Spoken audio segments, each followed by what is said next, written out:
இப்படி ஒரு நிலைமையை உண்டாக்கி வச்சுட்டு இவங்க சொல்றாங்க நமக்கு ஆட்சி செய்ய தெரியாதுன்னு, நம்ம அமைச்சர்களுக்கும் நம்ம சட்டமன்ற உறுப்பினர்களுக்கும் ஒன்றும் தெரியாதுன்னு. ஆமாங்க, எங்களுக்கு தெரியாதுதான். எங்க சட்டமன்ற உறுப்பினர்களுக்கும் அமைச்சர்களுக்கும் மக்கள் பணி செய்ய தெரிஞ்ச அளவுக்கு மக்கள் பணத்தை சுருட்ட தெரியாதுதான்.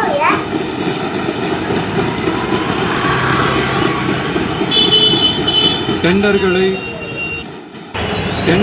முறைப்படுத்த தெரிஞ்ச அளவுக்கு அதோட ரேட்டை உயர்த்த ஊழல் செய்ய தெரியாதுதான். பதவி உயர்வு வழங்கவும் பணி இடமாற்றம் கலந்தாய்வு நடத்தவும் தெரியுமே தவிர பதவி உயர்வுக்கும் பணியிட மாற்றத்திற்கும் பணம் பறிக்க தெரியாதுதான். புதிய பணியிடங்கள் உருவாக்க தெரியுமே தவிர அந்த பணியிடங்களை பணத்துக்கு விற்க தெரியாதுதான்.